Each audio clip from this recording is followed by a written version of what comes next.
மாதங்களாக நாம் தேவனுடைய மகிமையை குறித்து நம்ம பார்த்து கொண்டிருக்கிறோம். வருகிறதான வருஷத்தை குறித்து தேவன் நமக்கு வாக்குத்தத்தம் கொடுத்திருக்கிறார். எஸ்ஐயா 60ஆம் அதிகாரம் 2ஆம் வசனம். ஆகவே இந்த நாட்களிலே நாம் மகிமையை குறித்து பார்த்து கொண்டிருக்கிறோம். மகிமை இல்லாத இடத்துல தேவனுடைய வல்லமையை நம்மளால் பார்க்க முடியாது, அற்புதங்களை பார்க்க முடியாது, அதிசயங்களை பார்க்க முடியாது, பலன் இல்லாமல் போயிடும், குறைவுகளோடு இருப்போம். ஆனால் வருகிறதான ஆண்டில் நிறைய காரியங்கள் நமக்கு எதிராக பிசாசு திட்டம் பண்ணி வைத்திருந்தாலும் கர்த்தர் நமக்காக ஆயத்தப்படுத்தி வைத்திருக்கிறதான ஒரு அற்புதமான ஒரு காரியம் தேவனுடைய மகிமை.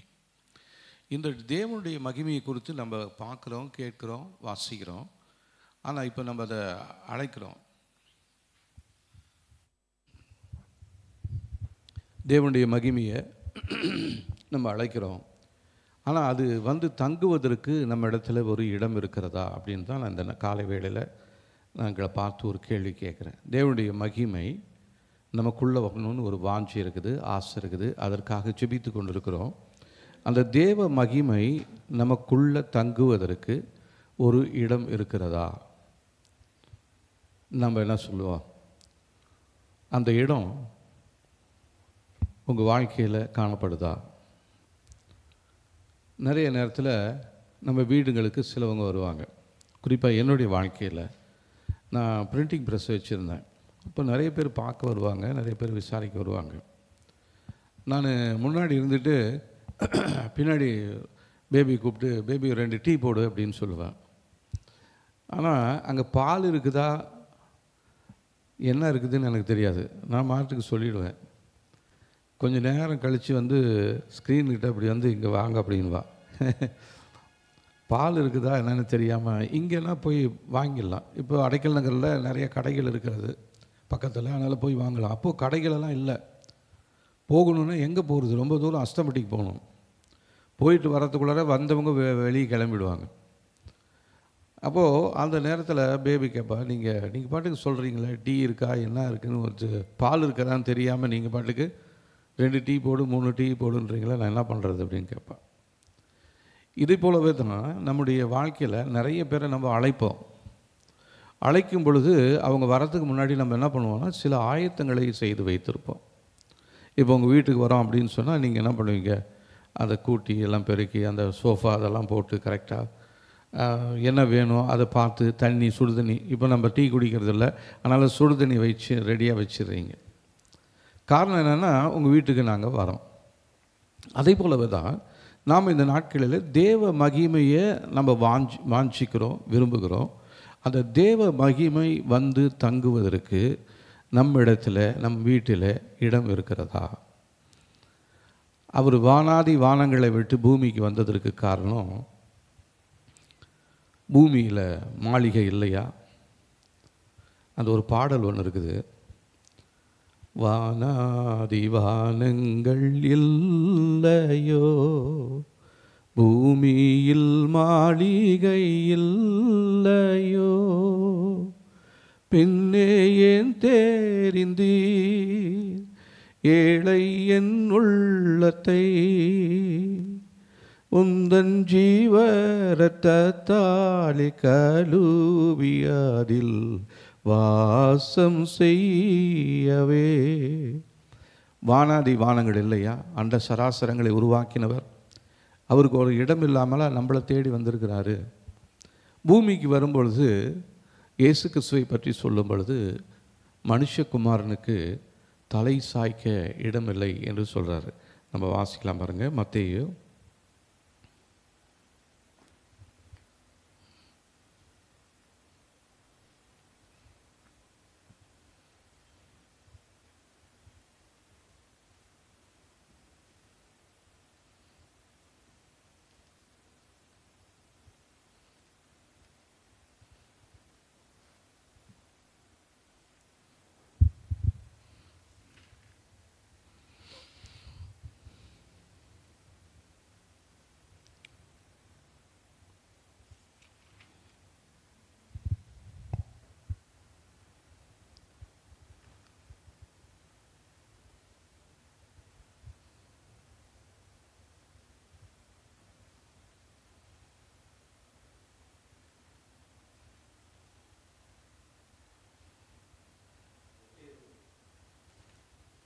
8:20.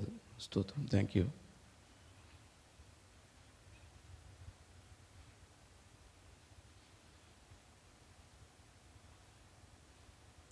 அதற்கு இயேசு, நரிகளுக்கு குழிகளும் ஆகாயத்து பறவைகளுக்கு கூடுகளும் உண்டு, மனுஷகுமாரனுக்கோ தலை சாய்க்க இடமில்லை என்றார். அப்போது இயேசு கிறிஸ்துவுக்கு, இந்த பூமியை உண்டாக்கினதான தேவனுக்கு தலை சாய்ப்பதற்கு ஒரு இடம் இல்லாமல் போய்விட்டது. இப்போது அவர் தலை சாய்ப்பதற்கு ஒரு இடத்தை தேடி வருகிறார். தம்முடைய மகிமையை நம்ம மேலே தங்க வைக்க வேண்டும் என்று கர்த்தர் விரும்புகிறார். நம்முடைய இருதயத்துக்குள்ள அவருக்கு ஒரு இடம் இருக்கிறதா? நம்முடைய வீட்டுக்குள்ள ஒரு இடம் இருக்கிறதா? நம்முடைய குடும்பத்துக்குள்ள ஒரு இடம் இருக்கிறதா அப்படின்னு தான் கேட்கணும். இந்த நாளில் நம்மளுடைய பதில் என்னவாக இருக்கும்? ஆண்டவரே, நீங்கள் எனக்குள்ளே வந்து வாசம் பண்ணும்படியாய், நமக்குள்ளே வந்து தங்கி வாசம் பண்ணும்படியாய் அவர் தெரிந்து கொண்டதான அந்த இடத்துல எல்லாம் ஆயத்தமாக இருக்கா, எல்லாம் பரிசுத்தமாக்கா. தேவன் தங்குகிறதான இருதயம், பரிசுத்தம் இல்லாத இடத்துல தேவனால் தங்க முடியாது. பரிசுத்தம் இல்லாமல் இருக்கிறவர்களால் தேவனை தரிசிக்கவும் முடியாது. இப்போ இந்த காலை வேளையில் நாம் தேவனை தரிசிக்கும்படியாய், தேவனுடைய மகிமையை நமக்குள்ளாக நிரப்பும்படியாய் நம்ம வந்திருக்கிறோம். அப்போ நமக்குள்ள ஒரு இடம் இருக்கிறதா அப்படின்னு ஒரு கேள்வியை நான் உங்ககிட்ட கேட்குறேன். நீங்கள் என்ன சொல்ல போகிறீங்க? இயேசு கிறிஸ்து நமக்குள்ள வசிக்கும்படியாக ஒரு இடத்தை தேடி வருகிறார். பிதாவாகிய தேவன் தம்முடைய ஆவியானவர் நமக்குள்ளாக வைக்கும்படியாக ஒரு இடத்தை தேடி வருகிறார். அதுதான் ரோமரில் நம்ம வாசிக்கிறோம். தேவன் தம்முடைய அன்பை பரிசுத்தாவியானவர் மூலமாக நம்முடைய இருதயத்துக்குள்ளாக ஊற்றி இருக்கிறார். அப்போ நம்முடைய இருதயம் பரிசுத்தம் இல்லாமல் கசப்போடும், வைராக்கியத்தோடும், கோபத்தோடும், மன்னிக்க முடியாத சுபாவத்தோடும், ஒருத்தருக்கு ஒருத்தர் எரிச்சலோடும் ஆத்திரத்தோடும் இருக்கும் பொழுது அங்கே எப்படி தேவனுடைய மகிமை வந்து தங்கும்? அப்போ நம்ம பண்ணுற ஜெபம் வீணாக போயிடும். ஒரு மாதமாக நம்ம ஏற்கனவே ஒரு மாதங்களாக நம்ம இந்த தேவனுடைய மகிமையை குறித்து நம்ம ஒவ்வொரு வாரமும் நம்ம அநேக செய்திகளை கேட்டுக்கொண்டிருக்கிறோம். கேட்கிற செய்திகள் எந்த விதத்தில் நமக்குள்ளாக ஒரு தாக்கத்தை, ஒரு மாற்றத்தை ஏற்படுத்தி இருக்கிறது? தேவன் நமக்குள்ள வசிக்கும்படி அவர் ஆரம்ப காலம் முதலே நமக்குள்ளாக வாசம் பண்ணும்படியாக அவர் என்ன பண்ணுகிறாருன்னா விருப்பம் இருக்கிறது. அதுதான் அவருடைய விருப்பமாக இருக்கிறது. யாத்திராகமம் 25ஆம் அதிகாரம்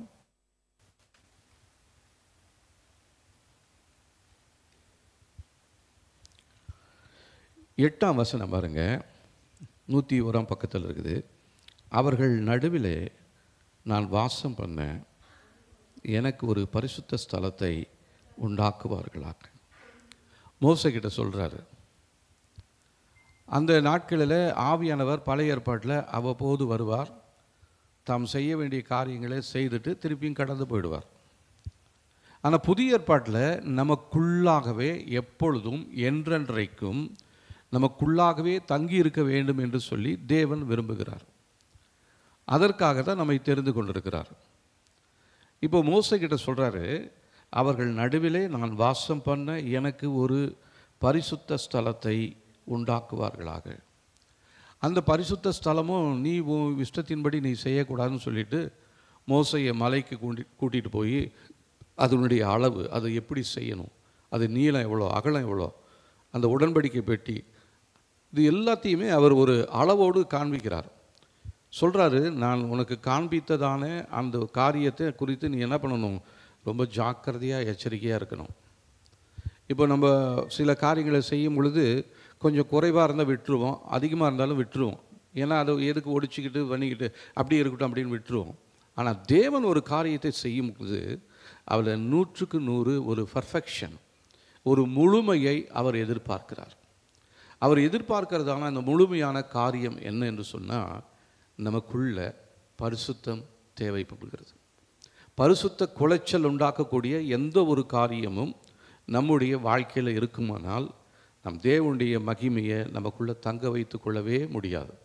என்ன தான் ஜெபம் பண்ணாலும், எத்தனை தான் பிரசங்கம் கேட்டாலும், நமக்குள்ள தேவ மகிமை வந்து தங்க வேண்டும் என்று சொன்னால் தேவன் விரும்புகிற அவர் கொடுத்திருக்கிற சட்டத்திட்டங்கள் அளவு அதன்படி நம்முடைய வாழ்க்கை அமைந்தால் ஒழிய மற்றபடி நம்முடைய வாழ்க்கையில் தேவனுடைய மகிமையை நம்மளால் காணவே முடியாது. நீங்கள் எதற்காக எத்தனை நாள் ஃபாஸ்டிங் பண்ணி உபவாசம் இருந்து நீங்கள் ஜெபம் பண்ணிக்கிட்டே இருந்தாலும் உங்களுக்குள்ள தேவனுடைய மகிமை இருக்காது. தேவனுடைய மகிமை இல்லாமல் போயிடுச்சுன்னா நம்முடைய வாழ்க்கை வெறுமையான ஒரு வாழ்க்கையாக மாறிவிடும். ஏற்கனவே கடந்த நாட்களில் தேவனுடைய மகிமையை நம்ம இழந்து போயிருக்கிறோம். நம்முடைய செயல்களினாலே, நம்முடைய வார்த்தைகளினாலே, நம்முடைய நடக்கைகளினாலே நம்ம என்ன பண்ணியிருக்கிறோம்?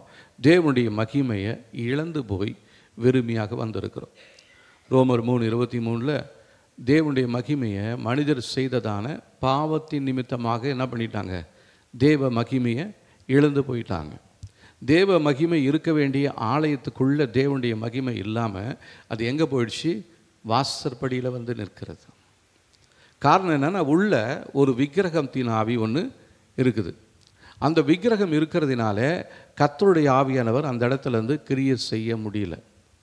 அவரால் முடியாதுன்னு சொல்லி எதுவும் இல்லை, அவர் செய்வார். ஆனால் நம்ம கையில் சில பொறுப்புகளை கொடுத்துருக்கிறார். சில காரியங்களை அவர் நமக்கு எச்சரிக்கிறார்.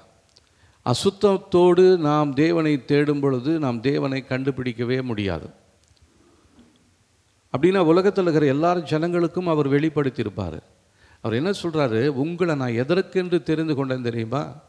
உங்கள் மத்தியில் நான் தங்கி இருந்து உங்களை வழிநடத்த வேண்டும் என்பது தான் என்னுடைய பிரத்யேகமான விருப்பமாக இருக்கிறது.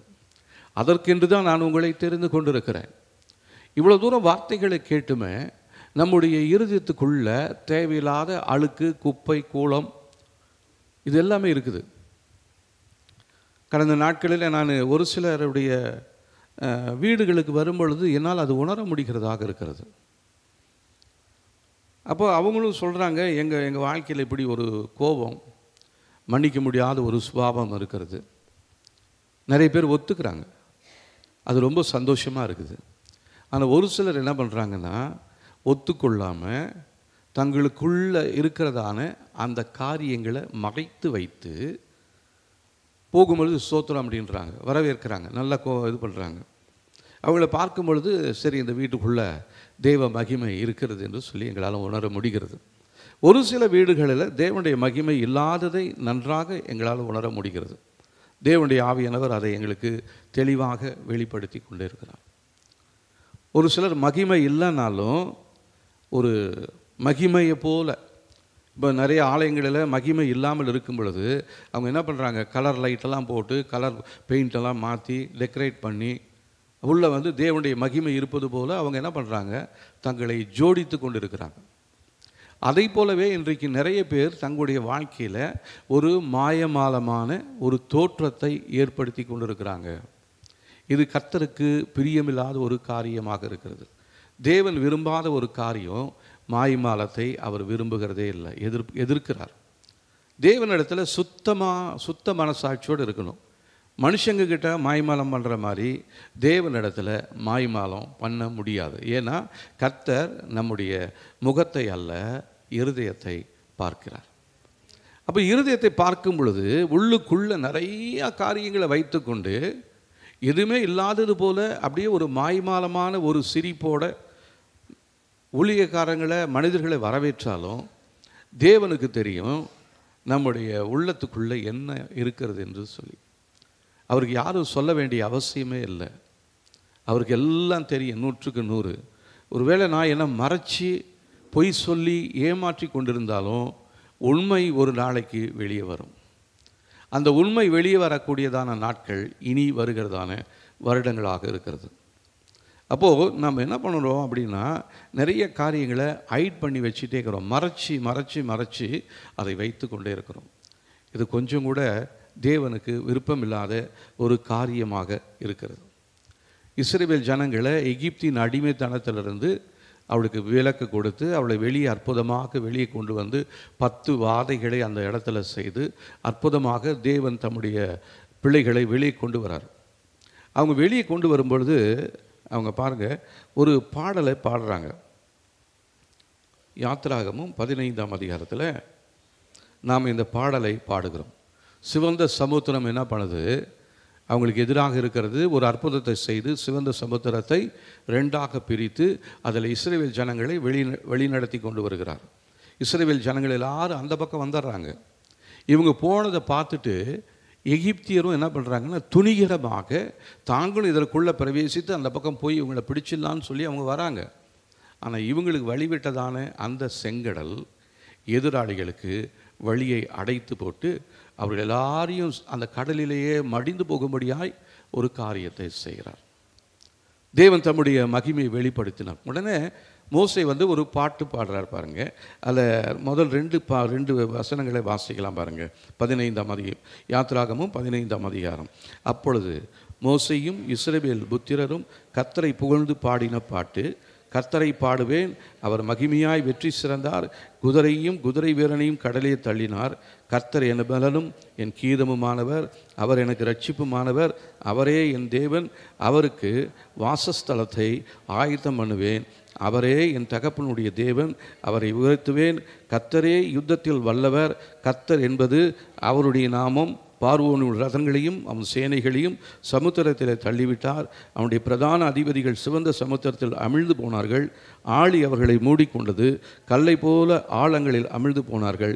கர்த்தாவே உம்முடைய வலது கரம் பலத்தினால் மகத்துவம் சிறந்திருக்கிறது. கர்த்தாவே உம்முடைய வலது கரம் பகைஞனை நொறுக்கிவிட்டது அப்படின்னு சொல்லி மோசே பாடுறார். இதை தான் இந்த காலை வேளையில் கூட நம்ம பாடணும் இல்லைங்களா? உம் வலக்கரம் எதிரியை அழிக்குமே. அப்போது அந்த ஒரு சந்தோஷத்தில் பாடுறாரு. அல்லாது 2வது வசனம் பாருங்கள், அவர் எழுதுகிறாரு, கர்த்தர் என் பலனும் என் கேடகமுமானவர், அவர் எனக்கு இரட்சிப்புமானவர். அவரே என் தேவன், அவருக்கு வாசஸ்தலத்தை ஆயத்தம் பண்ணுவேன். அவரே என் தகப்பனுடைய தேவன், அவரை உயர்த்துவேன். இப்போ மோசே பார்க்குறாரு, அந்த 10 வாதைகளெல்லாம் பார்த்து அவருடைய உள்ளத்துக்குள்ளே ஒரு பெரிய விருப்பம், இந்த தேவனுடைய மகிமையை எனக்குள்ளே வந்துருச்சுன்னா எனக்குள்ளே இன்னும் எவ்வளோ காரியங்களை செய்யும் அப்படின்ட்டு அந்த செங்கடலில் அவங்க எல்லாம் அமிழ்ந்து போகிறாங்க. எதிராளிகளெல்லாம் அமிழ்ந்து போகிறாங்க. இவங்களை கர்த்தர் உயிரோடு கொண்டு வருகிறார். அவங்க மாத்திரம் அவங்க ஆடு மாடு எல்லாத்தையும் இந்த பக்கம் கொண்டு வந்துடுறாரு. அவங்க துரத்திக்கிட்டு வந்தவனுங்க எல்லாமே என்ன பண்ணிடுறாங்க, மாண்டு போயிடுறாங்க. அப்போ இந்த மோசைக்கு ஒரு இருதயத்தில் ஒரு தீராத ஒரு வாஞ்சை ஒன்று வருது. அவர் என்ன சொல்கிறாரு, அவரே என் தேவன், அவருக்கு வாசஸ்தலத்தை ஆயத்தம் பண்ணுவேன். இப்போ அப்பப்போ தேவன் அற்புதங்களை செஞ்சுட்டு போயிடுறாரு. இப்போ இவர் எப்பயுமே நம்ம கூட இருந்துட்டா நம்முடைய வாழ்க்கை எவ்வளோ அற்புதமாக இருக்கும் அப்படின்னு மோசைக்கு ஒரு விருப்பம் வந்துடுச்சு. ஆனால் தான் அவர் சொல்கிறாரு, அவருக்கு ஒரு வாசஸ்தலத்தை ஆயத்தம் பண்ணுவேன். தேவன் நம்மளோட தங்கி இருக்கணும்னா அதுக்கு ஒரு இடம் ஒன்று தேவைப்படுகிறது, ஒரு வாசஸ்தலம் ஒன்று தேவைப்படுகிறது. இதற்காக தான் புதிய ஏற்பாட்டில் தேவன் மோசையை மலைக்கு கூட்டிகிட்டு போய், நான் உங்கள் மத்தியில் தங்கிறதுக்கு ஒரு கூடாரத்தை உண்டாக்குங்கப்பா. அந்த கூடாரம் இந்த அளவில் இருக்கணும், இப்படி இருக்கணும், இதெல்லாம் செய்யணும். நீங்கள் அதற்காக பிரத்யேகமாக ஆசாரியர்களை லேவியர்களெல்லாம் உண்டாக்கணும். ஒரு பெட்டியை செய்யணும். அதற்குள்ளே அங்கேருந்து தான் நான் உங்களோட பேசுவேன் அப்படின்றார். இப்போ தேவனுடைய மகிமை இருந்தால் தான் தேவனால் பேசக்கூடிய காரியங்களை நம்மால் கேட்க முடியும். தேவ மகிமை இல்லைன்னு வச்சிங்க, நம்முடைய வாழ்க்கை வெறுமையாக்கப்பட்ட வாழ்க்கையாக மாறிடும். தேவனுடைய சத்தத்தையே கேட்க மாட்டோம். இன்றைக்கி நிறைய பேர் அப்படி தான் இருக்கிறாங்க, தேவனுடைய சத்தத்தையே கேட்கறதில்ல. அதனால் என்ன பண்ணுறாங்க தெரியுங்களா? இன்னும் ஒரு சிலர் என்ன பண்ணுவாங்கன்னா, அவங்களுக்கு தேவனுடைய சத்தத்தை கேட்க முடியாது. அதற்காக எப்படி இருக்கிறது, என்ன பண்ணுறதுன்னே தெரியல. அதனால் அவங்க என்ன பண்ணுவாங்க, நேராக ஊழியக்காரங்கிட்ட வருவாங்க, நேராக தீர்க்கதரிசிங்கிட்ட போவாங்க. நாங்கள் இப்படி ஒரு காரியத்தை நினச்சிருக்கிறோம், இது எங்களுக்கு நடக்கணும், நடக்குமா நடக்காதா, செய்யலாமா செய்யக்கூடாதா, அதனால் நீங்கள் ஊழியக்காரங்க, நீங்கள் ஜெபம் பண்ணி எங்களுக்கு சொல்லுங்கள், நீங்கள் தீர்க்கதரிசி நீங்கள் எங்களுக்கு சொல்லுங்கள் அப்படின்னு சொல்லிட்டு, இன்றைக்கி இன்ஸ்டன்ட் காஃபி போல் நம்ம என்ன பண்ணுறோம், உடனடியாக இவங்களால் காத்திருக்க முடியல, இவங்களால் ஒரு இடத்தை ஆயத்தம் பண்ண முடியல. ஆனால் இவங்க என்ன பண்ணிகிட்டு இருக்கிறாங்க, வெறுமையாக்கப்பட்டதான தங்களுடைய வாழ்க்கையை அவர்கள் உணராமல் கண்கள் அடைக்கப்பட்டவர்களாய், தேவனுடைய சத்தத்தை கேட்க முடியாதபடி காதுகள் அடைக்கப்பட்டவர்களாய் இவங்க என்ன பண்ணிகிட்டு இருக்காங்கன்னா, ஊழியக்காரர்களையும் தீர்க்கதரிசிகளை நோக்கி ஓடுறாங்க. ஊழியக்காரர்கிட்ட போகிறது, தீர்க்கதரிசிட்ட போகிறது தவறெல்லாம் கிடையாது. நீங்கள் ரட்சிக்கப்படாத நாளில் தேவன் உங்களுக்காக ஒரு பாஸ்டர் மூலமாகவோ ஒரு தீர்க்கதரிசி மூலமாகவோ பேசியிருப்பார். ஆனால் கர்த்தர் இப்போ என்ன பண்ணிட்டாரு, உங்களுக்காக லேவியர்களையும் ஆசாரியர்களும் ஏற்படுத்தி வைத்தவர் உங்களையே ஆசாரியர்களாக கர்த்தர் மாற்றியிருக்கிறார். நீங்கள் வேறு எங்கேயும் போகணுன்னு அவசியம் இல்லை. தேவ சத்தத்தை கேட்பதற்கு நீங்கள் எப்பயுமே பரிசுத்தமாக ஆயத்தத்தோட அவருக்கென்று ஒரு இடத்தை நீங்கள் உருவாக்கி வைத்திருப்பீர்களானால் உங்களிடத்திலேயே தேவன் பேசுவார். இப்போது வேறு யாரோ சொல்லி அது என் காதுக்கு வரதை விட டைரெக்டாக நான் தேவனுடைய சத்தத்தை கேட்டேன்னா அது எவ்வளோ இனிமையாக இருக்கும் தெரியுங்களா? எத்தனை குடும்பம் சீரழிந்து போயிருதுக்கு காரணம், எத்தனை குடும்பங்கள் பிரிந்து போயிருப்பதற்கு காரணம் ஒருத்தருக்கு ஒருத்தர் பேசுகிறதில்ல.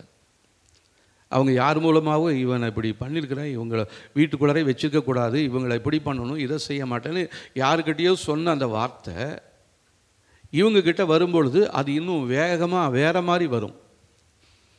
இவங்களை பழி வாங்கக்கூடிய வார்த்தைகளை அவங்க சொல்லுவது போல் அந்த சொல்கிறவங்க வந்து சொல்லுவாங்க. அந்த எடுத்து சொல்லுவாங்க பார்த்தீங்களா, இந்த ஒத்து ஊதுறாங்க பாருங்கள், அதுதான் ஒத்துன்றது. அவங்க என்ன பண்ணுவாங்க, அந்த அந்த பாடுறவனுக்கு அந்த ராகம் கொஞ்சம் கம்மியாக இருந்தோன்னு அந்த நேரம் அப்படின்னு ஒரு ஊதுவான். அப்போது அந்த குறைவு என்ன பண்ணுவோம் தெரியாது, அதுக்கு தான் அந்த ஒத்து. அப்போது இந்த நாட்களில் நிறைய பேர் நம்முடைய வாழ்க்கையில் குடும்பத்தில் ஒத்து ஊதுறவங்களாக இருக்கிறோம், சபையிலையுமே ஒத்து ஊதுறவர்களாக இருக்கிறாங்க. அப்போ எது ஒரு காரியமுமே நீங்கள் என்ன பண்ணணுன்னா, நீங்கள் நேராக குறிப்பிட்ட அந்த மனுஷங்கிட்ட அந்த குடும்பத்தில் ஒரு பிரச்சனைன்னா நீங்கள் அங்கே போய் பேசலாம். அதை விட்டுட்டு நீங்கள் ஒரு மீடியேட்டரை வச்சுக்கிட்டு, இன்றைக்கி நிறைய காரியங்கள் அப்படி தான் இருக்குது. கோர்ட்டில் போனால் நம்மளால் பேச முடியாது. கோர்ட்டில் போய் உங்களுக்கு ஒரு கேஸோட கோர்ட்டுக்கு போனீங்கன்னா ஜட்ஜிக்கு முன்னாடி போய் நிற்பீங்க, நீங்கள் பேசக்கூடாது. உங்களுக்காக பேசக்கூடிய ஒரு நபரை, ஒரு வக்கீலை நீங்கள் என்ன பண்ணணும், ஏற்படுத்தி வைத்துக்கொள்ள வேண்டும். அந்த வக்கீல் ஒரு வேளை எதிராளிகிட்ட காசை வாங்கிட்டு நம்ம பக்கம் வேறு மாதிரியே பேசிடுவான். எனக்கு தெரிந்து நான் கோர்ட்டில் கொஞ்ச நாள் அந்த ஜட்ஜ்மெண்ட் காப்பியெல்லாம் பிரிண்ட் பண்ணிக்கிட்டு இருந்தேன். அப்போ அந்த கோர்ட்டுக்கு போய் நிற்பேன்.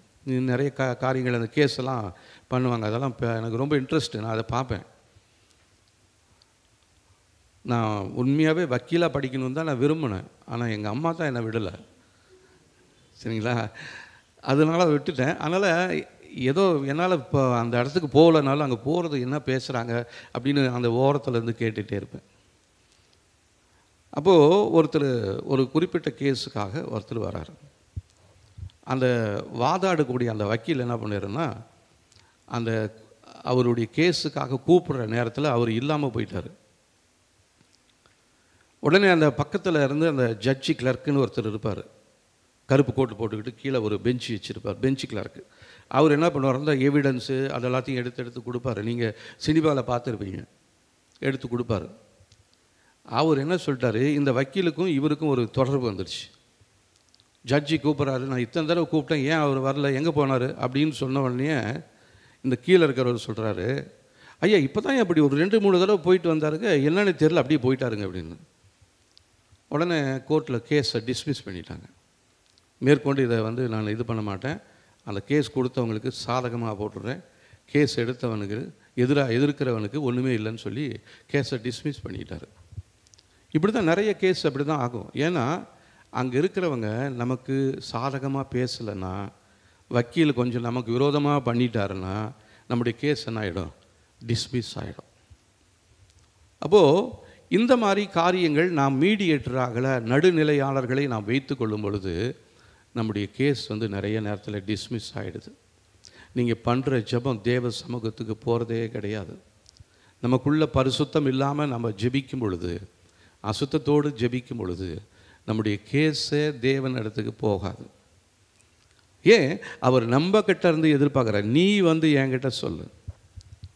மோசே சொல்ல, நீ ஆயத்தமாகி என் அண்டையில் நில்லு, நான் உன்னோட தான் பேசுவேன், இந்த ஜனங்களோடலாம் நான் பேச போகிறதே கிடையாது.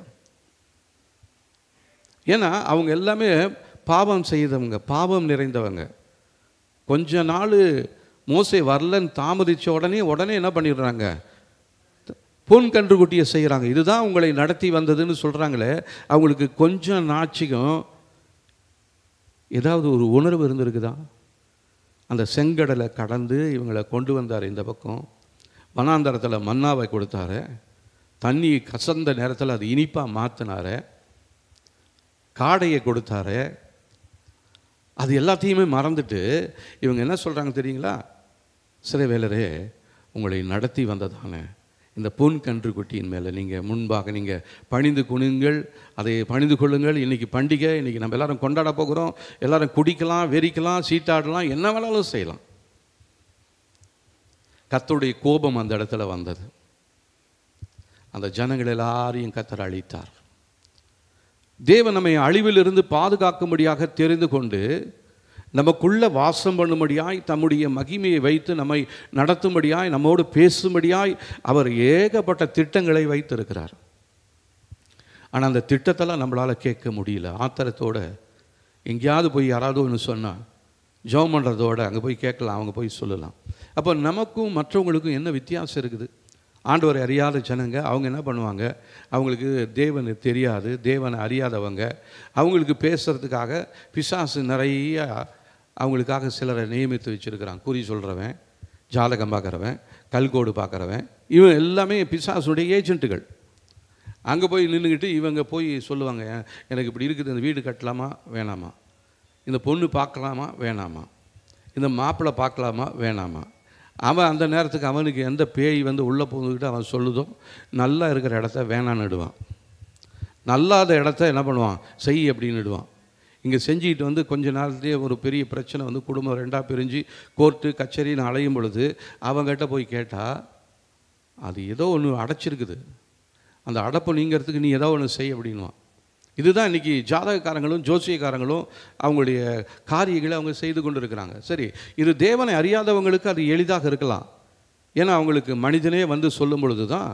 ஏன்னா அவங்களுடைய தெய்வம் அது கண் இருந்தும் காணாது, வாய் இருந்தும் பேசாது, கால் இருந்தும் நடக்காது, கைகள் இருந்தும் அசைக்க முடியாத ஒரு விக்கிரகத்தை அவர்கள் ஆராதித்து கொண்டு இருக்கிறதுனால தேவனிடத்திலிருந்து அந்த கும்பிடுறவங்களுக்கு எந்த விதமான பதிலுமே இருக்காது.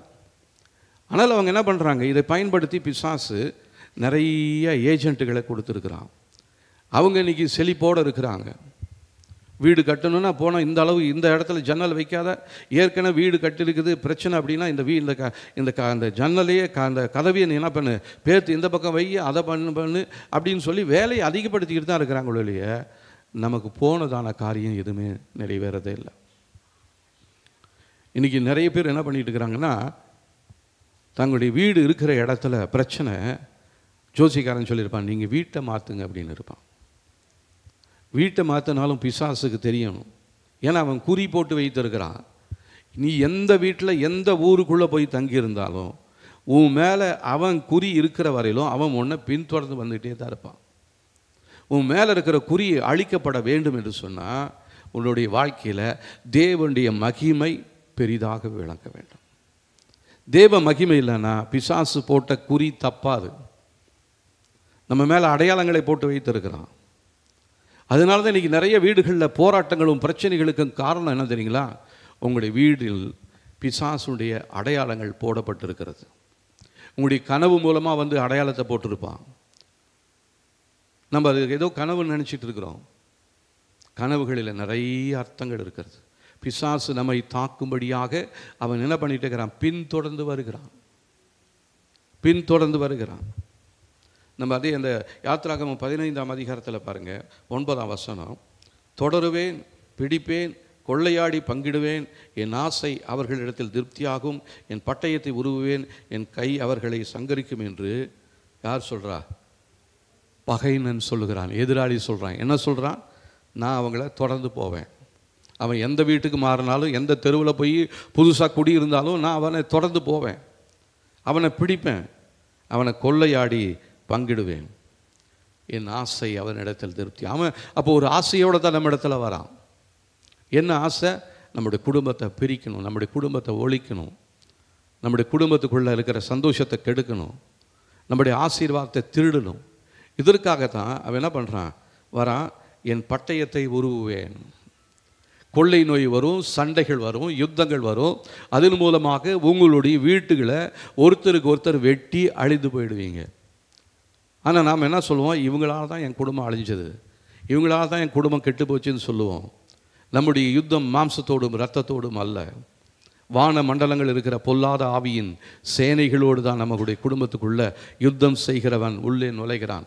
அதை காணும்படியாக நம்முடைய கண்கள் திறக்கப்பட்டிருந்தால் ஒழிய மற்றபடி பிசாசுடைய திட்டத்தில் நீங்களும் நானும் சிக்கிக்கொள்வோம். இதற்காக நம்ம என்ன முயற்சி செய்தாலும், நீங்கள் வீடு மாற்றினாலும், நீங்கள் என்ன செஞ்சாலும், உங்கள் மேலே இருக்கிற குறி, அவன் போட்டிருக்கிறதான அந்த குறி இருக்கு பாருங்க, அது மாறாத வரலும், அதை அழிக்கப்படாத வரையிலும் உங்களுடைய வாழ்க்கையில் பிரச்சனைகள் வரும்.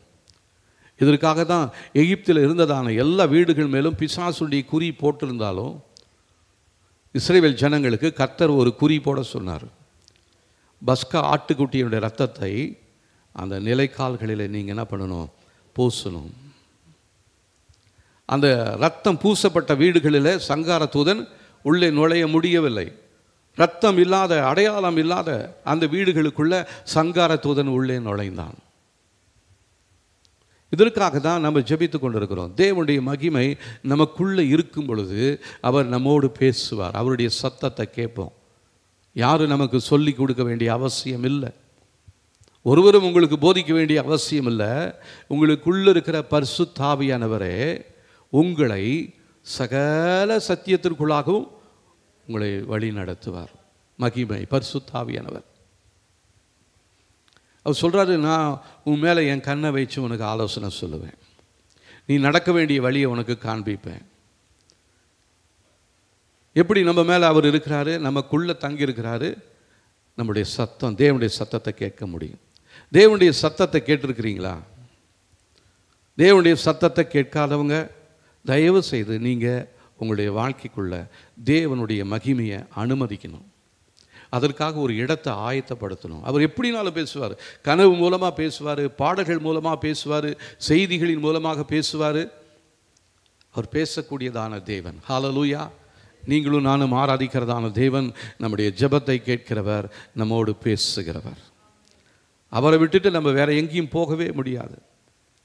பூமியில், வானத்தின் கீழே, பூமியின் மேலே, மனுஷ ஜாதிகளுக்குள்ளே அவருடைய நாமமே அல்லாமல் வேறொரு நாமம் இல்லவே இல்லை. அப்போ அந்த நாமத்தை பெற்றுக்கொண்டதான தேவ ஜனங்கள், நம்மை போல பாக்கியவான்கள் இந்த பூமியில் வேறு யாரும் இல்லைங்க. ஆனால் இன்றைக்கி பாக்கியமுள்ள ஜனங்கள் பாக்கியத்தை இழந்து, ரட்சிக்கப்பட்டதான ஜனங்கள் ரட்சிப்பை இழந்து, ஆசீர்வதிக்கும்படியாய் பிரத்தி எடுக்கப்பட்டதான நாம் மறுபடியும் அந்த ஆசீர்வாதத்திலிருந்து பிரிந்து தரித்திரத்திற்குள்ளாகவும் கஷ்டத்திற்குள்ளாகவும் இருப்பதற்கு காரணம், நம்ம மேலே பிசாசு குறி போட்டிருக்கிறான். நம்ம வீட்டுக்குள்ள தேவ மகிமை இல்லாமல் போய்விடுகிறது. இது ரொம்ப முக்கியமான ஒரு காரியம். இன்றைக்கி நிறைய பேர் சம்பாதிப்பாங்க, ஆனால் அவங்களுடைய சம்பாத்தியமே அவங்களுக்குள்ள ஒரு ரூபாயும் இருக்காது. கடந்த நாட்களில் ஒரு சகோதரனோடு பேசிகிட்டு இருந்தப்போ அந்த தம்பி அப்படி தான் சொல்கிறான், நிறைய வேலை செய்கிற, நிறைய பணம் வருது, ஆனால் அந்த பணம் எங்கே போகுதுன்னே தெரியல. ஏன் தெரியல உனக்கு? உன் கண் அடைக்கப்பட்டிருக்குது. கண்ணு திறக்க முடியாது. ஜெபம் பண்ணு. ஆண்டவரே என் கண்ணை திறங்க ஆண்டவரே, எனக்கு வந்த பணம் எனக்கு தான், அது தேவன் கொடுத்தது எனக்கு தான், அதை வேற புறஜாதியான என்ன பண்ண தேவையில்லை, சாப்பிட வேண்டிய அவசியம் இல்லை. ஆனால் சாபம் ஒன்று இருக்குது, நீ கட்டின வீட்டில் இருக்க மாட்ட, நீ பயிரிட்டிருப்ப, வேற ஒருத்தவன் பயிரை சாப்பிட்டுட்டு போவோம். இதெல்லாம் சாபம். அதை நம்மளால் உணர முடியல. தேவனுடைய வார்த்தை இருக்குதுன்னு அறிந்து கொள்ள முடியல. தேவனுடைய வார்த்தை நமக்குள்ள இல்லை. நமக்குள்ள தேவ மகிமை இல்லாமல் போயிடுச்சு. வெறுமையாக்கப்பட்டிருக்கிறோம். வெறுமையாக்கப்படுகிறவன், வெறுமையாக்குகிறவன் நம்முடைய எல்லைகளுக்குள்ளாக வந்திருக்கிறான். ஏற்கனவே இந்த பிரசங்கத்தை நான் உங்களுக்கு பண்ணியிருக்கேன். சிதறடிக்கிறவன் உங்களுக்கு முன்பாக வருகிறான். அவனுடைய வேலை என்ன தெரியுங்களா? அதனால் நீ என்ன பண்ணு, உன் அரணை காத்துக்கொள் அப்படின்றாரு தீர்க்கதரிசி மூலமாக. நம்ம சுற்றிலுமாக இருக்கிற சுவர் எல்லாத்தையும் என்ன பண்ணிட்டோம், ஓட்டை உடச்சலாக இருக்குது. உள்ளே புகுந்து அவன் என்ன பண்ணுறான், எதற்காக வரான்? நம்ம வெறுமையாக்கும்படியாக வருகிறான். இஸ்ரவேல் ஜனங்களுடைய வாழ்க்கையில் அப்படித்தான். மீதியானியர்கள் கூட்டம் கூட்டமாக வந்து இவங்க எல்லாமே செழிப்பாக நல்லா வளர்த்தி வச்சுருப்பாங்க. எல்லாத்தையும் அவன் வந்து கொண்டு போயிடுவான். அதிலிருந்து தப்புவிக்கப்படும்படியாக கர்த்தர் என்ன பண்ணார், ஒரு நியாயாதிபதி ஆகிய கிதியோனை கர்த்தர் ஏற்படுத்தினார். கிதியோன் என்ன பண்ணார் தெரியுங்களா? தன்னுடைய தகப்பன் வீட்டில் செய்யப்பட்டதான விக்கிரகங்கள் எல்லாத்தையும் வெட்டி வீழ்த்திட்டு அதுக்கப்புறம் தேவனை ஆராதிக்கும் பொழுது கர்த்தர் இவளுக்கு ஒரு பெரிய ரட்சிப்பை கட்டளையிட்டார். இப்போ ஒவ்வொரு நியாயாதிபதி வரும்பொழுதும் இவங்களுக்குள்ள ஒரு விடுதலை வரும். அதுக்கப்புறம் கொஞ்ச நாளில் தேவனை மறந்துட்டு மறுபடியும் பழைய பாகால் அது இதுன்னு போய் அங்கே போய் வணங்குவாங்க. அப்போ அந்த அந்த நியாயாதிபதிகளில் எனக்கு ரொம்ப ஒரு குறிப்பிட்டதான வார்த்தை எனக்கு ரொம்ப உள்ளத்தை தொடுது. அவங்க முந்தி இருந்ததை விட இப்போ இன்னும் அதிகமாக பண்ணுறாங்க, முந்தி இருந்ததை விட இன்னும் இப்போ அதிகமாக பண்ணுறாங்க அப்படின்னு ஒவ்வொரு நியாயாதிபதிகளுக்கு காலத்துக்கு பின்னாடியுமே இந்த வசனம் வந்துக்கிட்டே இருக்குது. அப்போ நம்ம ரட்சிக்கப்பட்டதுக்கு முன்னாடி இருந்ததை விட ரட்சிக்கப்பட்ட பின்பு தேவனை அறியாதவர்களாய் நீங்களும் நான் இருக்கும் பொழுது நம்முடைய செயல்கள் கர்த்தருக்கு விருப்பம் இல்லாமல் பிரியமில்லாத அநேக பெரிய காரியங்களை, புதிய காரியங்களை நாம் செய்து கொண்டிருக்கிறோம். இதனால தான் நம்முடைய வாழ்க்கையில் ஆசீர்வாதம் இல்லாமல் போய்விடுகிறது. அப்போ நான் பிரசங்கம் பண்ண அவங்க என்ன சொல்கிறாங்க தெரியுங்களா? ஒரு சிலர் இவங்க இன்னைக்கு எனக்காகவே பண்ணாங்க, உங்களுக்காக தான் பண்ணுறோம் அப்படி நீங்கள் யாராவது நினைக்கிறீங்களா? நிச்சயமாக உங்களுக்காக தான் நான் பேசுகிறோம். இன்றைக்கி எனக்காக உங்களுக்காக தான் பேசணும். அங்கே இருக்கிற ஃபேனுக்கு சவுத்துக்காக பேசிகிட்டு இருக்கிறோம், உங்களுக்காக தான். தேவன் விரும்புகிறார், தேவன் உங்களை நேசிக்கிறார், உங்களை சரிப்படுத்தும்படியாக விரும்புகிறார். அதில் நீங்கள் ஒப்பு கொடுத்தீங்கன்னா சரிப்பட்டு வந்துடலாம். இல்லை நாங்கள் இப்படியே தான் இருப்போம் அப்படின்னா அது கர்த்தருக்கும் உங்களுக்கும் இடையில் இருக்கிற காரியம். அதுக்கப்புறம் முடிவில் இப்படி ஆயிடுச்சே அப்படி ஆயிடுச்சேன்னு நீங்கள் புலம்புவீங்க. புலம்பக்கூடிய இடமும் ஆலயமாக தான் இருக்குது. தேவன் நம்மளை சந்தோஷமாக வைக்கணும்னு தான் ஆலயத்துக்குள்ளே கொண்டு வந்திருக்கிறார். நம்முடைய துக்கத்தை எல்லாம் மாற்றி துக்க ஆடையை நீக்கி சந்தோஷத்தினால் இடை கட்டி வைத்திருக்கிறார். சொல்றார், கர்த்தருக்குள் மகிழ்ச்சியாக இருப்பதே உங்களுடைய பலன். மறுபடியும் சொல்கிறேன், கர்த்தருக்குள் மகிழ்ச்சியாக இருப்பதே உங்களுடைய பலன். ஆனால் நீங்கள் பலன் உள்ளவர்களாக இருக்கிறீங்களா, பலன் இல்லாதவர்களாக இருக்கிறீங்களா? உங்களுக்குள்ள சந்தோஷம் இல்லை. ஏன் அந்த சந்தோஷம் எங்கே போச்சு? அந்த சந்தோஷம் உங்களுடைய எல்லைகளில் இருக்கிற உடைச்சல் வழியெல்லாம் வெளியே போயிடுச்சு. வெளியே இருக்கிற தரித்திரத்தின் ஆவியும் கஷ்டத்தின் ஆவியும் கண்ணீரின் ஆவியும் நமக்குள்ள நுழைந்து நம்முடைய குடும்பத்தை சின்னாபின்னப்படுத்தி கொண்டே இருக்கிறது. நம்முடைய குடும்பத்தை முழுசுமாக அழிக்கணுன்றது தான் அவனுடைய ஆசை. என் ஆசை அவரிடத்தில் திருப்தியாகும், என் பட்டயத்தை உருவுவேன், என் கை அவர்களை சங்கரிக்கும் என்று பகைஞன் சொல்லுகிறான். நம்மளை கடைசியாக சங்கரிக்கிற வரையிலும், சங்காரம் செய்யும் அளவும், ஏந்திரிக்க முடியாதபடிக்கு நம்மளை அப்படியே மரண குழிக்குள்ளே கொண்டு போய் அமிழ்த்தணுன்றது தான் பிசாசுடைய விருப்பமாக இருக்கிறது. காரணம், நமக்குள்ள தேவ மகிமை இல்லாமல் போய்விட்டது. தேவ மகிமைக்காக ஜெபம் பண்ணுறோம், தேவனுடைய மகிமைக்காக செய்தியை கேட்கிறோம். ஆனால் நமக்குள்ள தேவனுடைய மகிமை தங்குவதற்கு ஒரு இடம் இல்லாமல் போய்விட்டது. அப்போ ஆண்டவர் எங்கே தங்குவார்? பழைய ஏற்பாட்டு காலத்தில் நிறைய பேர்கிட்ட வந்தார், தங்கினார், போனார், வந்தார். அவங்க தேவன் விரும்புகிற காரியத்தை செஞ்சார், போயிட்டார். ஆனால் புதிய ஏற்பாட்டு காலத்தில் பரிசுத்த ஆவியானவரை பிதாவாகிய தேவன் நமக்கு வாக்கு பண்ணி மேலறை வீட்டில் அவங்களுக்குள்ள ஒவ்வொரு மேலையும் தங்கும்படியாக தம்முடைய ஆவியானவரை கட்டளையிட்டு அவளை நிரப்பினார். நிரம்பினதான தேவ ஜனங்கள் இன்றைக்கி தங்களுடைய பாத்திரங்களிலே ஓட்டையும் ஒடிசலும் இருந்ததான நேரத்தில் பெற்றுக்கொண்ட எல்லா அபிஷேகத்தையும் என்ன பண்ணிட்டோம்? இழந்து போயிட்டோம். தேவன் விரும்பாத இடத்துல போய் தேவையில்லாத வார்த்தைகளை பேசும் பொழுது நம்மை விட்டு அபிஷேகம் வெளியே போய்விடுகிறது என்பதை மறந்து போய்விடுகிறோம். ஆனால் இப்போ நமக்குள்ள ஒரு இடத்தை ஆயத்தம் பண்ணணும். ஆண்டவரே, உங்களுடைய அளவற்ற ஆசீர்வாதம் எனக்குள்ள ஊற்றப்பட்டிருக்கிறது, அது எனக்குள்ளாரியே தங்கணும். அது தங்குறது மாத்திரமல்ல, என்னை நிரப்பணும்.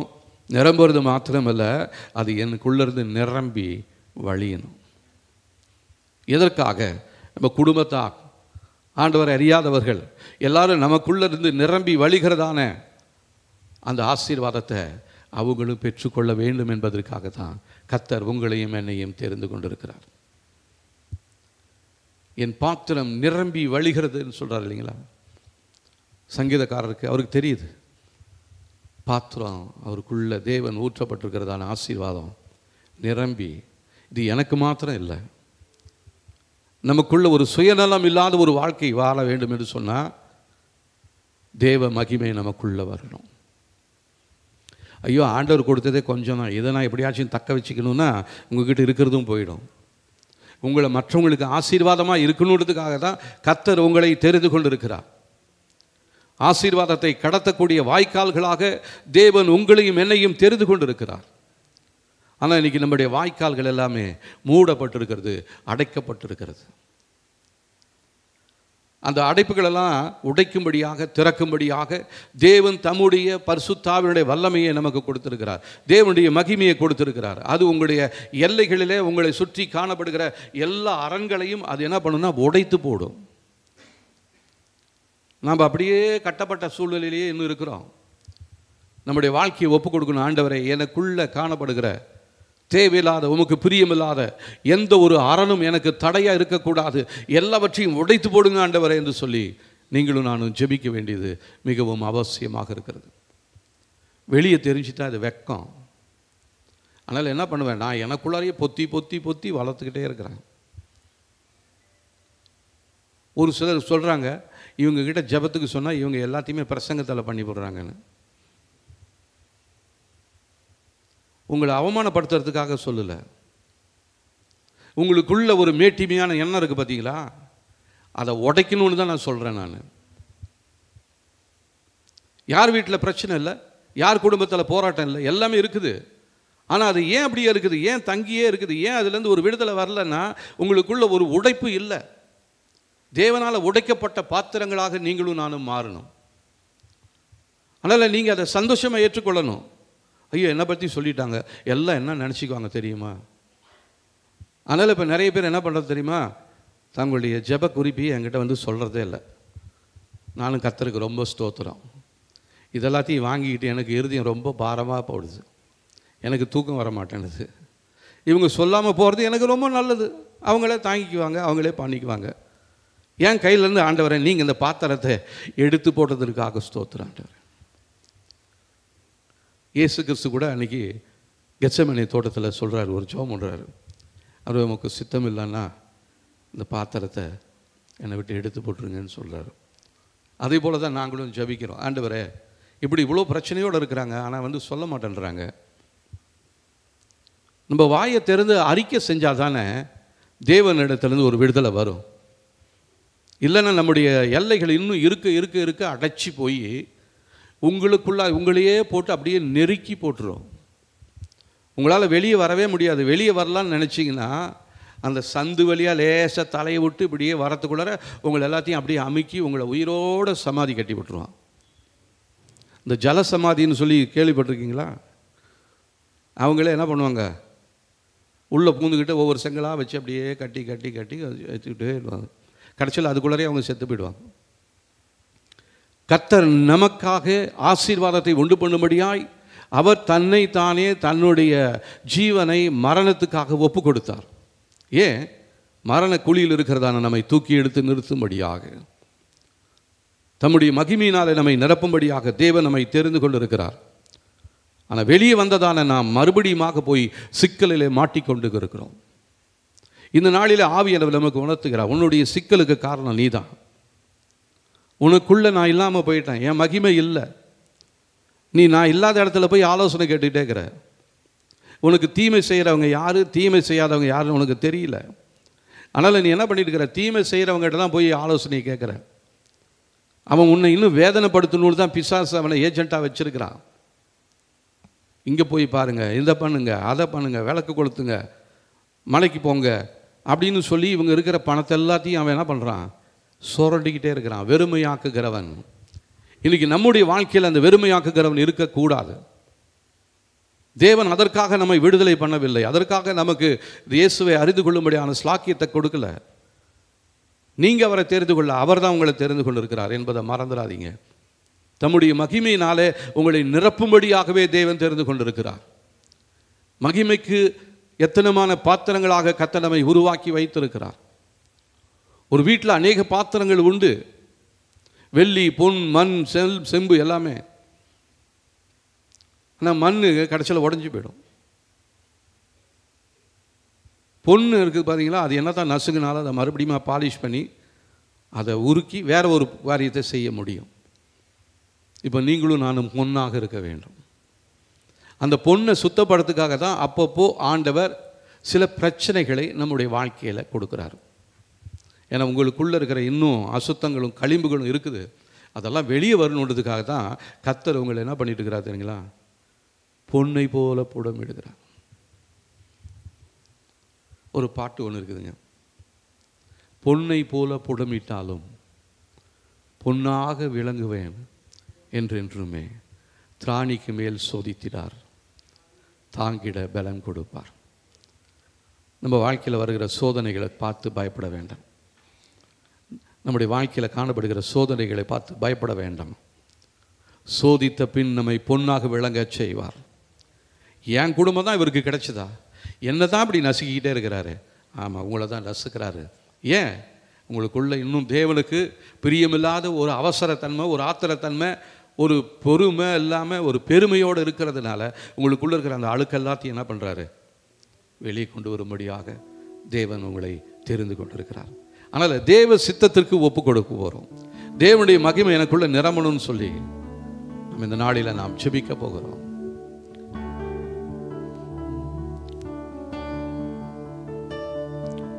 தேவ சித்தம் நிறைவேற எனையும் படைக்கீரே, தேவ சத்தம் என்னுள்ளம் பலமாக தோனிக்குதே, தேவ சித்தம் நிறைவேற எனையும் படைக்கீரே, தேவ சத்தம் என்னுள்ளம் பலமாக தோனிக்குதே, முட்களுக்குள் மலர்கின்றதோ மக்களை கவரும் நீலுள் புஷ்பம் போல், முட்களுக்குள் மலர்கின்றதோ மக்களை கவரும் நீலி புஷ்பம் போல், என்னையுமே தம் சாயலாய்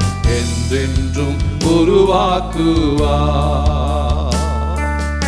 என்னையுமே தம் சாயலாய் என்றென்றும் உருவாக்குவார். அந்த லீலி புஷ்பத்தை கர்த்தர் எங்க வளர வச்சிருக்கிறாரா? முட்களுக்குள்ள. ஏன்?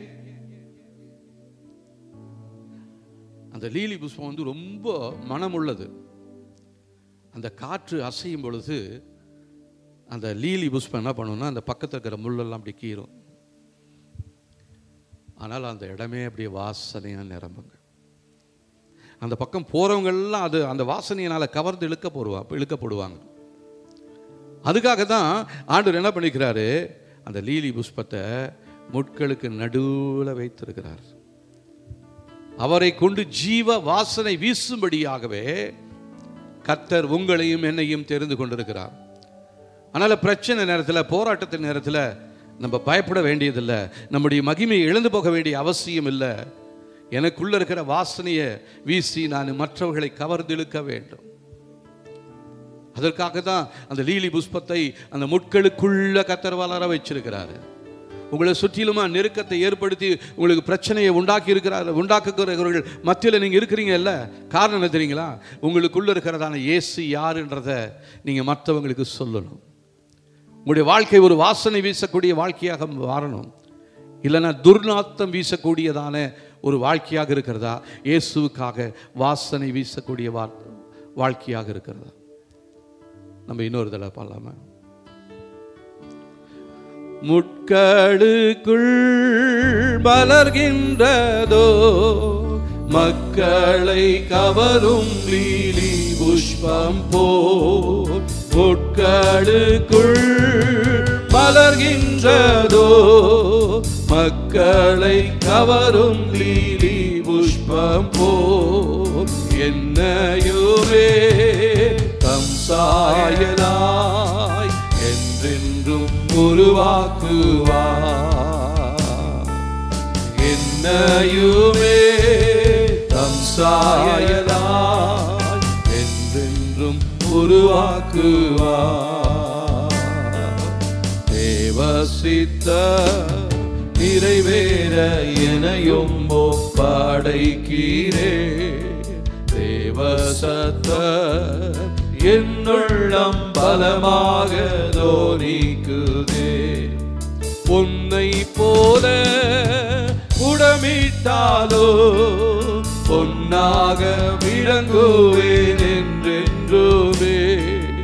உன்னை போல புடமிட்டாலோ பொன்னாக விளங்குவேன் என்றென்றுமே. தானிக்குவே சோதித்தீரா தாங்கிட பலனளிப்பா.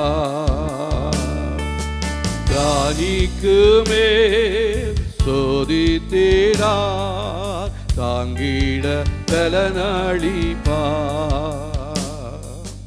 தேவ சித்தம் நிறைவேற எனையும் ஒப்படைக்கிறே. தேவ சித்தம் என்னுள்ளம் பலமாக தோனிக்குதே. அத்திமரம் துளிர் விடாமல் ஆஸ்திகள் அழிந்து நஷ்டம் வந்தாலும்.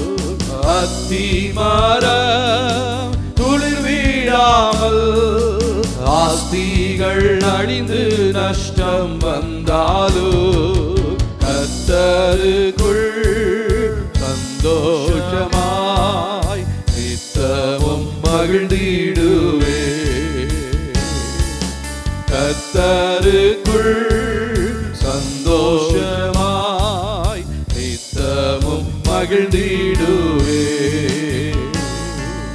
தேவ சித்தம் நிறைவேற எனையும் ஒப்படைக்கிறே. தேவ சத்தம் என்னுள்ளம் பலமாக தோனிக்குதே. தேவ சித்தம் நிறைவேற எனையும் ஒப்படைக்கிறே. தேவ சத்தம் என்னுள்ளம் பலமாக தோனிக்குதே.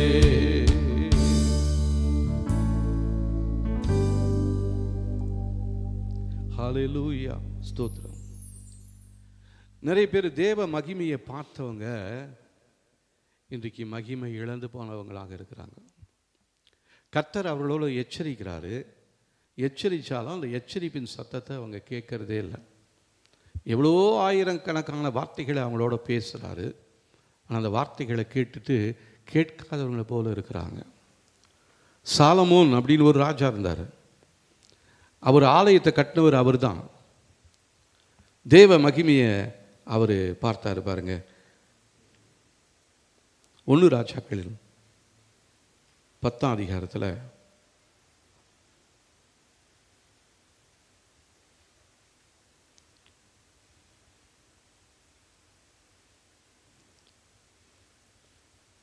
ராஜாக்கள் 8ஆம் அதிகாரம் 10ஆம் வசனம் பாருங்க.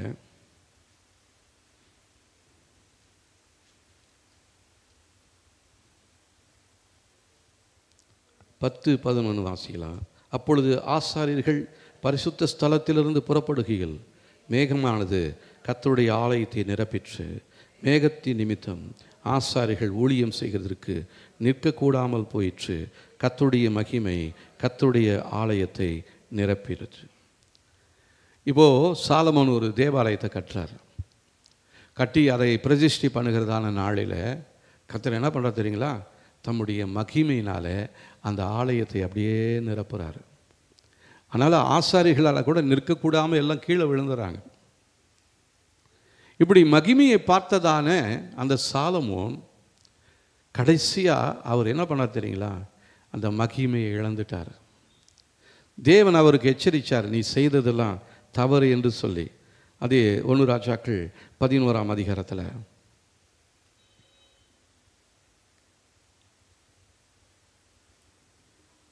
1ஆம் வசனத்திலிருந்து வாசிக்கலாம். ராஜாவாகிய சாலமோன் பார்வோனின் குமார்த்தியை நேசித்ததும் அல்லாமல் மோவாபியரும் அம்மோனியரும் ஏதோமியரும் சீதோனியரும் ஏத்தியருமாகிய அந்நிய ஜாதியான அநேக ஸ்திரீகள் மேல் ஆசை வைத்தான்.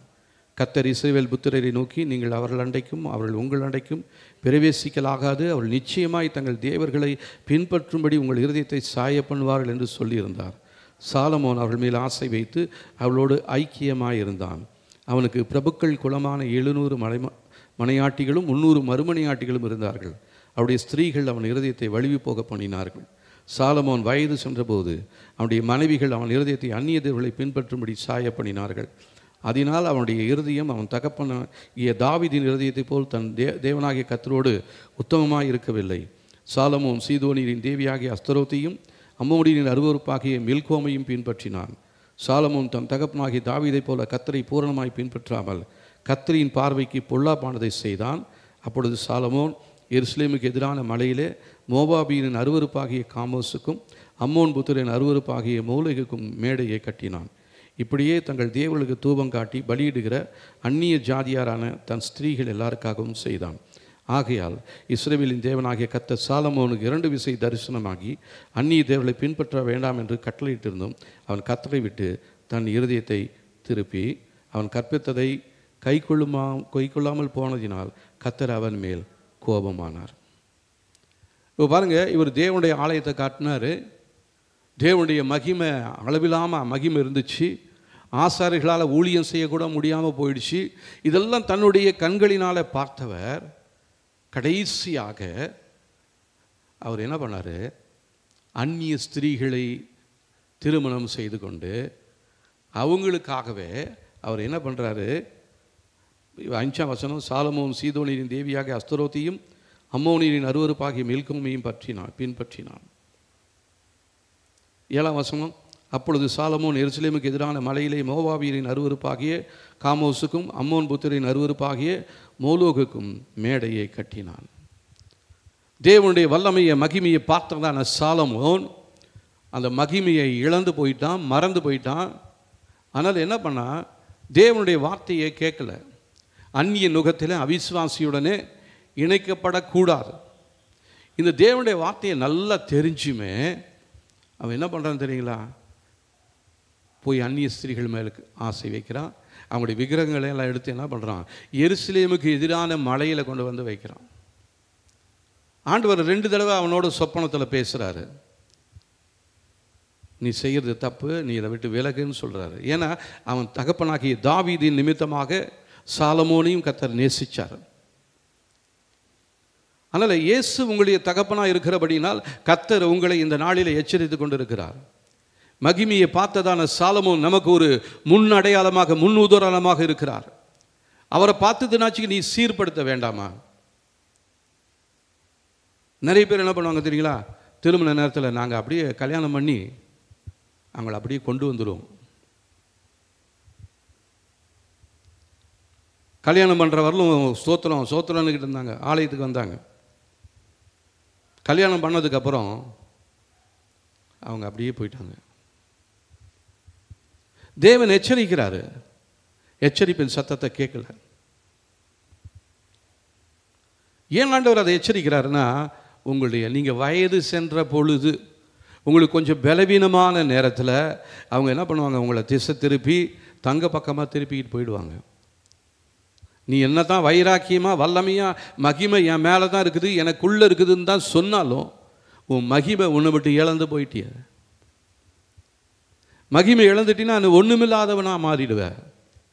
மகிமை நமக்குள்ளே இருக்கிறதுனால தான் நமக்குள்ள இந்த பலனை கர்த்தர் கொடுத்துருக்கிறார். ஏதோ கொஞ்சம் நஞ்சம் மகிமை நமக்குள்ளே இருக்கிறதுனால தான் அவ்வப்போது நம்ம எச்சரித்து கொண்டு இருக்கிறார். ஜெபிக்கிற பொழுதில் தேவனுடைய சத்தத்தை கேட்குறோம். ஆனால் நீங்களும் நானும் அப்படிப்பட்டவங்களா அந்த மாதிரி கூட்டத்தில் இருக்கக்கூடாது. ஒருவேளை இருந்தீங்கன்னா இந்த நாளில் கர்த்தர் நம்மோடு தான் பேசுகிறாரு.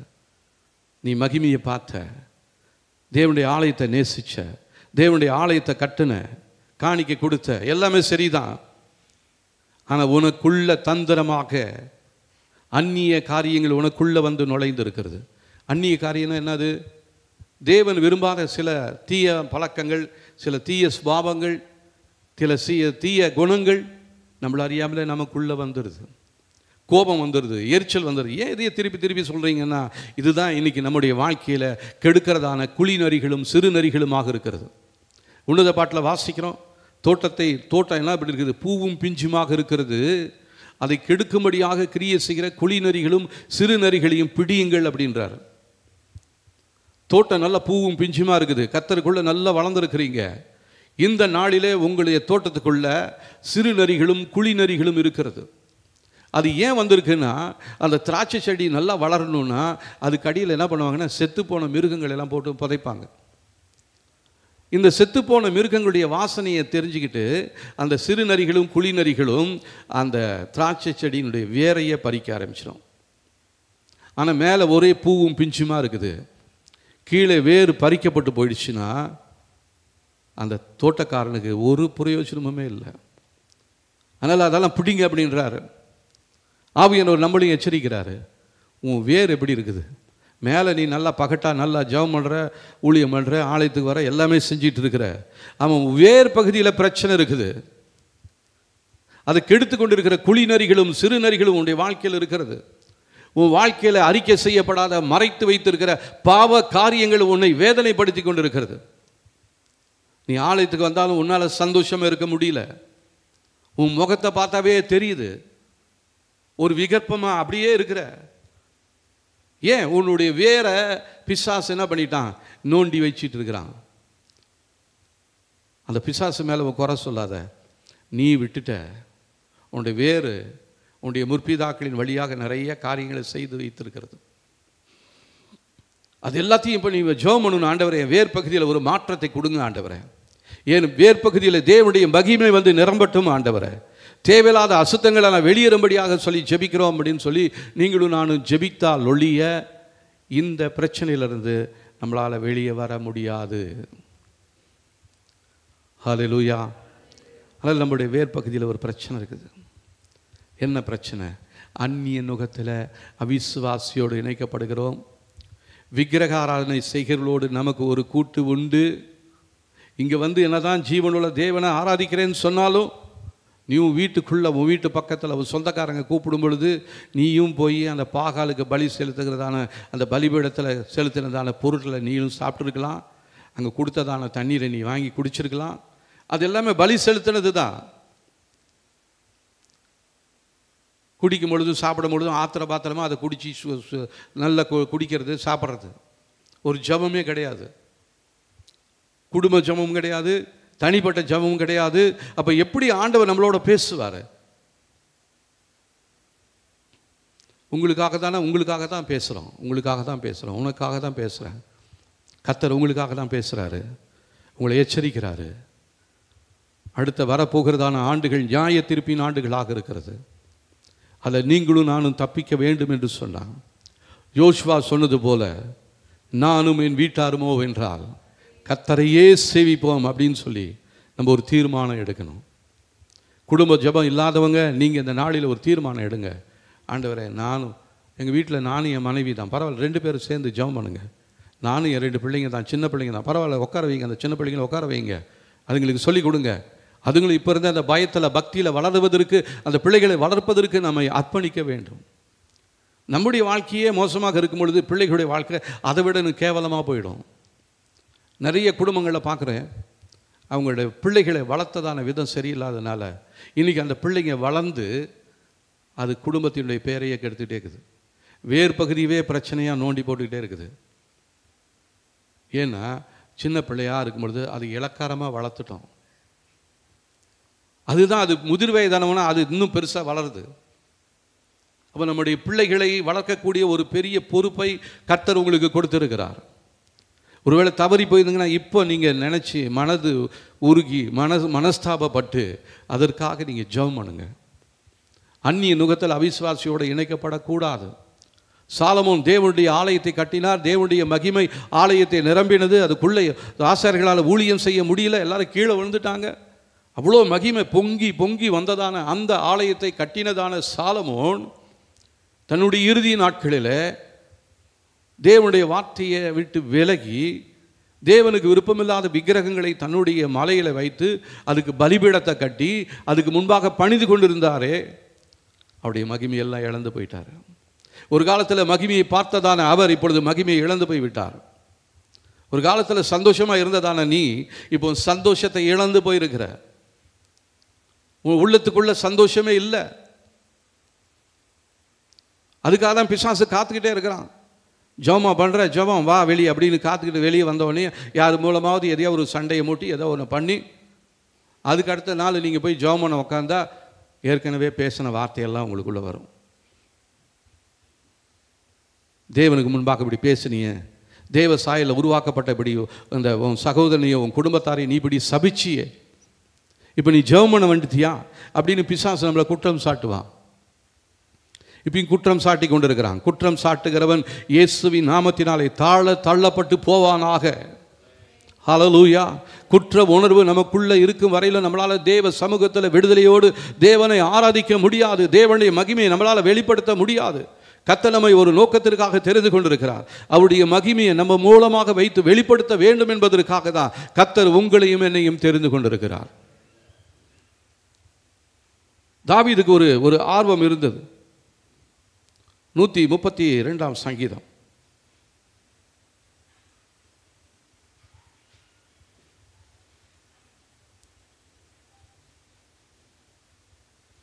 முதல் 5 வசனங்களை நம்ம வாசிக்கலாம் பாருங்க. கர்த்தாவே தாவீதையும் அவனுடைய சகல உபத்திரவத்தையும் நினைத்தள்ளும். எல்லாம் எடுத்துட்டீங்களா? 754 பக்கத்தில் இருக்குது. 132 சங்கீதம் முதல் 5 வசனங்களை வாசிக்கலாம்.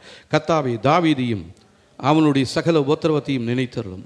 அவன் நான் கர்த்தருக்கு ஒரு இடத்தையும் யாக்கோபின் வல்லவருக்கு ஒரு ஸ்தலத்தையும் காணும் மட்டும் என் வீடாகிய கூடாரத்திலே பிரவேசிப்பதும் இல்லை, என் படுக்கையாக கட்டிலின் மேல் ஏறுவதும் இல்லை, என் கண்களுக்கு நித்திரையும் என் இமைகளுக்கு உறக்கத்தையும் வரவிடுவதும் இல்லை என்று கர்த்தருக்கு ஆணையிட்டு யாக்கோபின் வல்லவருக்கு பொருத்தனை பண்ணினான். அவர் பாருங்க, அவருடைய செய்ததான் அவருடைய இருதயத்தின் ஏக்கமும் விருப்பத்தையும் அவர் சொல்றாரு. அவன் என்ன சொல்றான்? கர்த்தருக்கு ஒரு இடத்தையும் யாக்கோபின் வல்லவருக்கு ஒரு ஸ்தலத்தையும் காணு மட்டும் என் வீடாகிய கூடாரத்தில் பிரவேசிப்பதும் இல்லை, என் படுக்கையாக கட்டிலின் மேல் ஏறுவதும் இல்லை, என் கண்களுக்கு நித்திரையும் என் இமைகளுக்கு உறக்கத்தையும் வரவிடுவதும் இல்லை என்று கர்த்தருக்கு ஆணையிட்டு யாக்கோபின் வல்லவருக்கு பொருத்தனை பண்ணினான். இப்போ நம்முடைய ஜெபம் அதுவாக இருக்கட்டும். நம்முடைய கண்களுக்கு நித்திரை தூரமாகட்டும். நம்ம கூடாரத்துக்குள்ளே பிரவேசிக்க வேண்டாம். நம்ம படுக்கை மேலே ஏற வேண்டாம். அங்கே போயிட்டா காலை நீட்டிக்கிட்டு நல்லா சுகமாக தூங்கிடுவோம். 4 மணிக்கு ஆண்டவர் எழுப்பிவிடுவார். இல்லை இன்னும் கொஞ்சம் நேரம் படுக்கிறேன் அப்படின்னு படுத்துருவோம். 5 மணிக்கு எழுப்பிவிடுவார். இல்லை கொஞ்சம் நேரம் படுத்துடுவோன்னுவோம். கடைசியாக 9 மணிக்கு ஆஃபீஸ் தொடங்குற நேரத்துக்கு நமக்கு மொழி போயிடும். அவதியாக போயிட்டு கர்த்தாவே ஸ்தோத்திரம், இந்த நாளை கொடுத்துக்கா ஸ்தோத்திரம், என்னை ஆசீர்வதிங்க ஆமே அப்படின்னு ஓடிடுவோம். அப்புறம் எப்படி மகிமை நமக்குள்ளே வந்து தங்கும்? ஆனால் இங்கே தாவீது சொல்கிறார் பாருங்க, பொருத்தனை பண்ணிச்சார். 5வது வசனத்தில் கர்த்தருக்கு ஆணையிட்டு யாக்கோபின் வல்லவருக்கு பொருத்தனை பண்ணினேன். பொருத்தனை பண்ணுறாரு, ஆணையிட்டு பொருத்தனை பண்ணுறாரு. என்ன பண்ணுறாரு? வீடாகிய கூடாரத்தில் பிரவேசிப்பதும் இல்லை, என் படுக்கையாகிய கட்டிலின் மேல் ஏறுவதும் இல்லை, என் கண்களுக்கு நித்திரையும் என் இமைகளுக்கு உறக்கத்தையும் வரவிடுவதும் இல்லை என்று கர்த்தருக்கு ஆணையிட்டு யாக்கோபின் வல்லவருக்கு பொருத்தனை பண்ணினான். எதற்காக? கர்த்தருக்கு ஒரு இடத்தையும் யாக்கோபின் வல்லவருக்கு ஒரு ஸ்தலத்தை காணும் மட்டும். 2வது வசனம், கர்த்தருக்கு ஒரு இடத்தையும் யாக்கோபின் வல்லவருக்கு ஒரு ஸ்தலத்தையும் காணும் மட்டும். நம்முடைய வாஞ்சை அதுவாக இருக்கணும், நம்முடைய ஜெபம் அதுவாக இருக்கணும். என்னுடைய இருதயமெல்லாம் அவங்களுடைய மகிமையினாலே நிரம்பட்டும் ஆண்டவரே, என் எல்லைகளெல்லாம் தேவனுடைய மகிமையினாலே நிரம்பும்படியாக.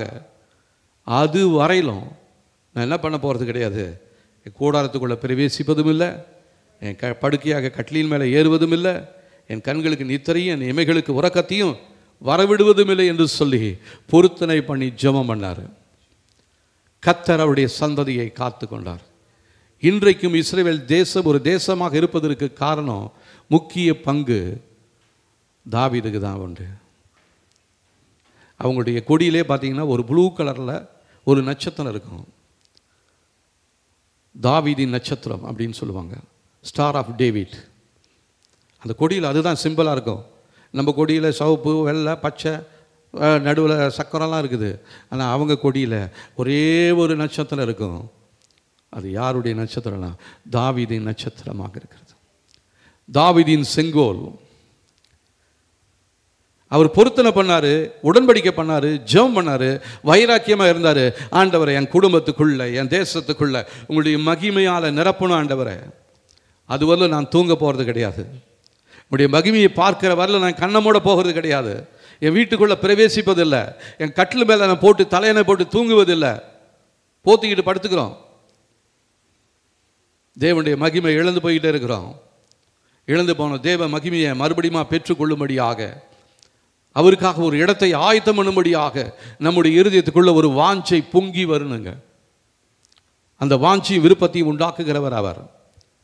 நீங்கள் நினைப்பதற்கும் வேண்டுவதற்கும் மிகவும் அதிகமாக கிரியை செய்கிற அவர் உங்களுடைய வாழ்க்கையில் தேவனுடைய மகிமையை, அளவில்லாத மகிமையை பெருக செய்து உங்களுடைய வாழ்க்கையில் இருக்கிற, உங்களுடைய வேரில் இருக்கிற எல்லா பிரச்சனைகளையும் ஒடுத்தி தூக்கி போட்டுட்டு உங்களை புதுசாக ஃப்ரெஷ்ஷாக மாற்ற போகிறார். ஹல்லேலூயா. எத்தனை பேர் நம்புறீங்க? ஹல்லேலூயா. கர்த்தாவே, நாங்கள் இந்த நாளில் ஒரு பொருத்தனை பண்ணுறோம் ஆண்டவரே. நம்ம யாவரும் எழுந்து நிற்போமா? தேவ சமூகத்தில் ஒரு பொருத்தனை பண்ண போகிறோம். ஆண்டவரே, இழந்து போன மகிமையை நான் மறுபடியும் பெற்றுக்கொள்ளும்படி அந்த வேலையில் வந்திருக்கிற ஆண்டவரே, என் வாழ்க்கையில் தேவையில்லாத எல்லா விதமான அசுத்தங்களும் இயேசுவின் நாமத்தினால் எங்களை விட்டு வெளியேறுவதாக என்று சொல்லலாமா? ஹல்லேலூயா.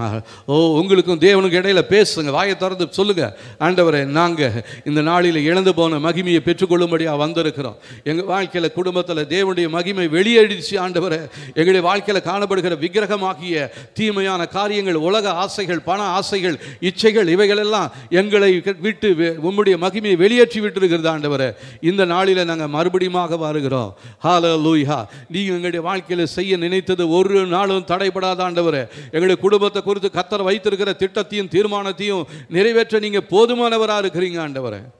ஹல்லேலூயா. ரபலரதுலா கேதுலா ரிரானியா ஷதுரேன மது கேதுலானியாசியா ரிதிரினா ஷலமௌதுலா கேதுலானியாசியா. தேவனுடைய மகிமையை பார்க்கணுங்க. தேவனுடைய மகிமையை பார்க்க முடியாதபடி நம்முடைய கண்கள் கூசமாக இருக்கிறதுனா உங்களுக்குள்ள மறைஞ்சிருக்கிற தீமையான காரியங்கள் தான். அதுவும் உங்களுடைய கண்களை மூடி வைத்திருக்கிறது. அதுதான் உங்களுடைய கண்களை அடைத்து கொண்டு இருக்கிறது. என்னதான் கண்ணை திறந்த மாதிரி நீங்கள் நடித்தாலும் உங்களுடைய கண்ணு மூடி இருக்குது. உங்களுக்குள்ள ஒரு இருள் இருக்கிறது. அதை தேவன் உணர்த்துறாரு. சாலமோனுக்கு தேவன் உணர்த்தினார். ஆனால் அதை கேட்டு சீர் செய்யலை, தன்னை ஒப்பு கொடுக்கல. கர்த்தர் அவனுடைய வாழ்க்கையில் ஒரு பெரிய அழிவை கொடுத்தார். தேவனை அறிந்ததான அவன், தேவனை அறிந்த தாய் தகப்பனுக்கு பிறந்ததான அவன், வைராக்கியமுள்ள தாவீதின் குமாரன், அவன் எப்படி அந்த வைராக்கியத்தை இழந்தான்? அவன் இரத்த ஓட்டத்தில் என்ன காணப்பட்டது? விக்கிரகங்களுக்கு படைத்ததான புசிச்சான், எல்லாத்தையும் குடித்தான். ஆனால் அவன் இரத்த ஓட்டமே சீர்கெட்டு போயிடுச்சு. நம்முடைய வாழ்க்கை அப்படி தான் இருந்துச்சு. நம்மளை சீர்படுத்துவதற்காக தேவன் தம்முடைய இரத்தத்தை நமக்காக சிந்தியிருக்கிறார். அவருடைய இரத்தத்தினால நம்முடைய பாவங்களை கழுவி நம்மை சுத்தமாக்கக்கூடிய வல்லமை அவருடைய இரத்தத்திற்கு உண்டு. இயேசுவின் இரத்தத்தை நீங்கள் அறிக்கை செய்யுங்க. இயேசுவின் இரத்தத்தை நீங்கள் இப்பொழுது அதை தியானம் பண்ணுங்க. ஆண்டவர், உங்களுடைய தியானம் வேற எங்கேயும் இருக்குது, அந்த தியானத்தெல்லாம் உடைச்சி போடுங்க. இயேசுவின் நாமத்தினால தேவன் உங்களை எச்சரித்து கொண்டு இருக்கிறார். தேவன் நம்மோடு தான் பேசி கொண்டு இருக்கிறார். உங்களுக்குள்ள இருக்கிற வைராக்கியம், வாஞ்சை எல்லாமே இயேசுவாக இருக்கணும். பரிசுத்தத்தை குறித்து இருக்கணும். அசுத்தத்தை குறித்து உங்களுடைய வாழ்க்கையில் இருக்கக்கூடாது. இயேசுவின் நாமத்தினாலே. ஹல்லேலூயா. ஓ ரபல ரதியா ஷபல ரதியா சியாந்துரீனியா. உங்களுடைய தலை மேல கை வச்சு ஜெபம் பண்ணுங்க.